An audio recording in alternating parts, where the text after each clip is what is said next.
శ్రీమహాగణాధిపతయే నమః. ఓం గురుభ్యో నమః. ఓం శ్రీమాత్రే నమః.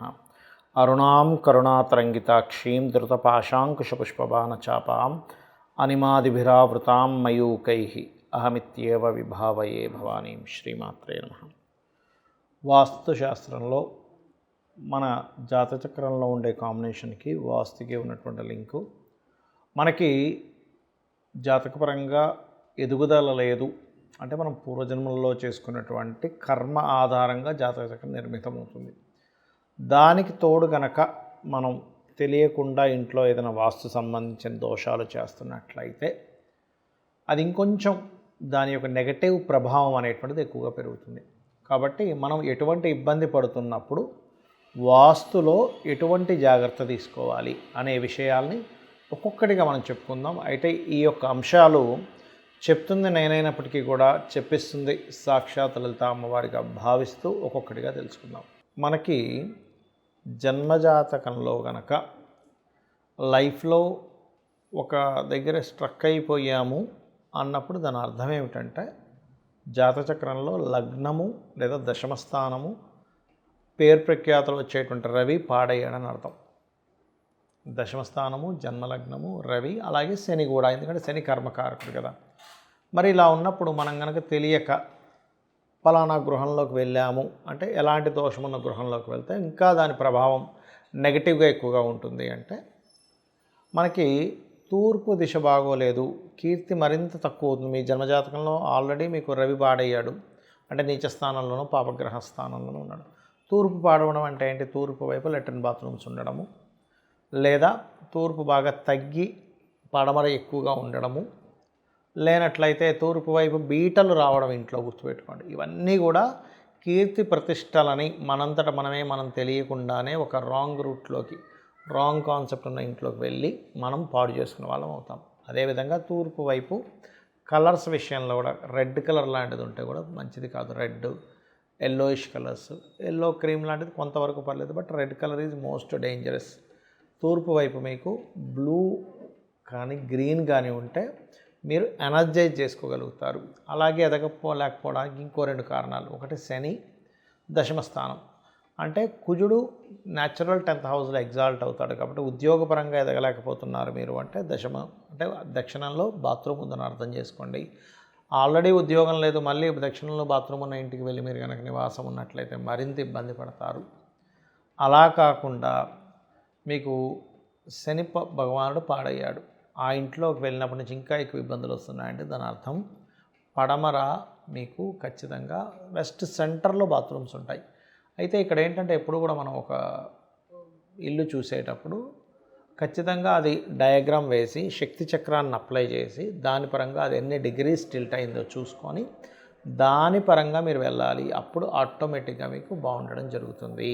చాలామంది ఏంటంటే ఒక గృహం, అది అద్దె ఇల్లు కావచ్చు, సొంత ఇల్లు కావచ్చు, తీసుకునేటప్పుడు మొట్టమొదటిగా ప్రధానంగా తీసుకోవాల్సినటువంటి జాగ్రత్త ఒకటి ఉంటుంది.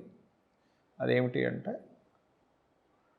తూర్పు, పడమర, ఉత్తర, దక్షిణాలు, అదేవిధంగా ఈశాన్యము, ఆగ్నేయము, వాయువ్యము, ఈ ఫేసింగ్స్ ఏవైతే ఉంటాయో మెయిన్ డోర్సు, ఇందులో ఫలానాది మంచిది ఫలానాది చెడ్డదనేటువంటి జనరల్ స్టేట్మెంట్లా కాకుండా అసలు మీ పేరుకి వర్గు నిర్ధారణ అంటారు.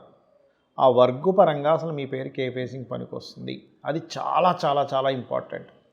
అది మీ యొక్క లైఫ్ని ఒక మలుపు తిప్పుతుంది. మీరు ఒకవేళ బ్యాడ్ టైంలో ఉన్నా అంటే ఒక ఫలానా మహాదశ నడుస్తుందండి, ఏంటో అన్న టైం బాగాలేదు, కానీ వర్గు పరంగా మీరు సరైన దీంట్లో ఉంటే మీకు ఆటోమేటిక్గా మీకు లైఫ్ అనేటువంటిది సెట్ అవుతుంది, గుర్తుపెట్టుకోండి. ఇక రెండవ విషయం, ఎప్పుడు కూడా వాస్తు అనగానే మనం వాస్తు పండితులు వస్తారు, ఇది కూల్చేయండి అది కూల్చేయండి అంటారు అనుకునేటువంటి భ్రమ నుంచి ముందుగా బయటికి రండి. చాలామంది ఏమంటారంటే తెలియక అన్నీ కూల్చేసేయండి, గోడ తీసేయండి, రూమ్ తీసేయండి అంటుంటారు. అది కేవలం చాలా ప్రమాదకరమైనటువంటి విషయాల్లో ఉన్నప్పుడు తప్ప అదర్వైజ్ దానికి రెమెడీ అనేటువంటిది ఉంటుంది. అది రంగుల రూపంలో ఉంటుంది, మెటల్స్ రూపంలో ఉంటుంది, చిన్న చిన్న ఇంట్లో చేసుకునే యాక్టివిటీస్ రూపంలో ఉంటుంది. ఇది ముఖ్యంగా గుర్తుపెట్టుకోండి. ఇంకొక విషయం ఏంటంటే కొద్దిగా పాటిస్తానండి, మరీ ఎక్కువగా పాటించడం అంటూ ఉంటారు. అది చాలా ప్రమాదకరం. ఎందుకంటే మీరు మీ పిల్లల్ని కొద్దిగా చదువుకోనన్నా ఎక్కువేం చదవద్దని అంటారా? కొద్దిగా ప్రిపేర్ చాలు, ఎక్కువేం ప్రిపేర్ అవ్వద్దు అంటారా? అనం కదా.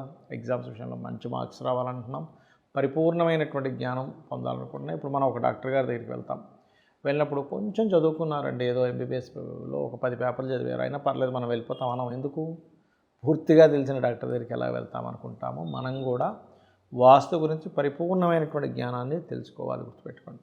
అలాగే ఇక్కడ మరొక విషయం ఏంటంటే, ఇంట్లో ఎప్పుడూ కూడా నెగటివ్ ఎనర్జీ ఎక్కువగా ఉంటుంది. మీరున్న ఇంట్లో అనుకోండి, తెలిసిపోతుంది నెగటివ్ ఎనర్జీ ఉంది ఇంట్లో, పాజిటివ్ ఎనర్జీ ఉందనే విషయం ఎలా తెలుస్తుంది అంటే, ఇంట్లోకి వెళ్ళగానే ప్రశాంతంగా అనిపిస్తుంది. అమ్మయ్య, నేను ఒక సేఫెస్ట్ జోన్లోకి వచ్చాననే ఫీలింగ్ వచ్చింది మీకు, నేను చాలా సురక్షితంగా ఉన్నాననేటువంటి ఫీలింగ్ ఉంది, నేను చాలా ప్రశాంతంగా ఉన్నానని ఫీలింగ్ ఉంది మీ ఇంట్లోకి మీరు వెళ్ళగానే అనగానే, దట్ ఈజ్ పాజిటివ్ వైబ్రేషన్స్ మీ ఇంట్లో ఉన్నాయని అర్థం.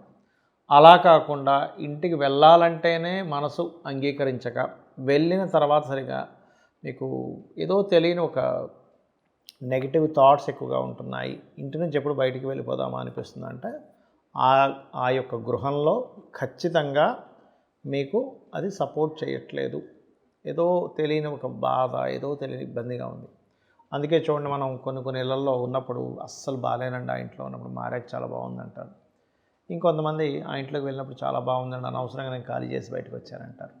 అంటే దీని అర్థం ఏమిటంటే, ఆ ఇల్లు మీకు సపోర్ట్ చేయట్లే. ఆ ఇల్లు దోషం ఉందని రూల్ ఏం కాదు అక్కడ. మీకు వర్క్ సరిగ్గా లేదనుకోండి, అటువంటి ఇంటిలోకి వెళ్ళడం వల్ల మీరు ఇబ్బంది పడుతున్నారని మీరు అర్థం చేసుకోండి.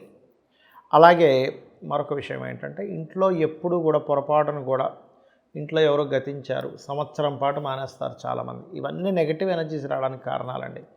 సంవత్సరం పాటు దీపారాధన చేయడమే మానేస్తారు, అది తప్పు. 11వ రోజు తర్వాత నుంచి ఖచ్చితంగా ఇంట్లో నిత్య దేవతారాధన, నిత్య నైవేద్యము, ధూపదీపాది పంచోపచార పూజ, షోడశోపచార పూజ మీ ఇష్టం, ఎలా అయితే అలా చేసుకోవాలి. అలా కాదండి, ఎవరో చెప్పారు గుడికి వెళ్ళకూడదు, అలా లేదు. ఎందుకంటే గుడికి ఖచ్చితంగా వెళ్ళాలి. 11వ రోజు తర్వాత మనం గుడిలో నిద్రపోతాంగా, ఆలయంలో అంటే దాని అర్థం ఏమిటి? వెళ్ళాలని అర్థం.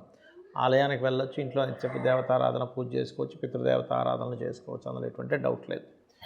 పెద్ద పెద్దవి కంకణాలు కట్టుకునేలాంటివి మీ ఇంట్లో వాళ్ళు, మీ సొంతం వాళ్ళ ఇంట్లో వాళ్ళు చనిపోతే తప్పితే, బయట ఎవరో మీకు రిలేషన్ అవుతారు, అప్పుడు అస్సలు తప్పే లేదు. ఇంట్లో ఎటువంటివైనా సరే పూజాది కార్యక్రమాలు చేసుకోవచ్చు. అలాగే మరొక విషయం ఏంటంటే, ఇంట్లో మీరు వీలైనంత మట్టుకు ఏదో ఒక స్తోత్రాన్ని పఠనం చేయండి. దాని ద్వారా ఇల్లు బాగా ఎనర్జైజ్ అవుతుంది. ఏదో ఒకటి విష్ణు సహస్రనామాల, శివ సహస్రనామాల, లలితా అమ్మవారి భక్తులైతే లలితా సహస్రనామాల, మెయిన్గా రోజుకు ఒక్కసారైనా సరే మీరు ఆ నామాలు చూడడానికి, నామాలు కానీ మోస్ట్ పవర్ఫుల్ అవి. అదేవిధంగా ఇక్కడ ఇంట్లో కనీసం ఒక 6 నెలలకు ఒకసారి, 3 నెలలకు ఒకసారి, కనీసం సంవత్సరానికి ఒక్కసారి అయినా సరే ఏదైనా ఒక భజన లాంటిది కానీ, అంటే ఎక్కువ మనం ధనం ఎక్కువ ఖర్చు పెట్టి హోమాలు చేసుకోలేమన్నప్పుడు నలుగురిని పిలిచి ఒక భజనలాగా, లేకపోతే ఒక పారాయణము, లేకపోతే ఒక హోమము, లేకపోతే నలుగురిని పిలిచి ఏదైనా ఒక భోజనం పెట్టడమైనా చేయండి. అప్పుడు ఏమవుతుందంటే, ఇంట్లో తెలియకుండానే ఒక పాజిటివ్ ఎనర్జీ అనేటువంటిది ఫామ్ అవుతుంది. శ్రీమాత్రే నమః.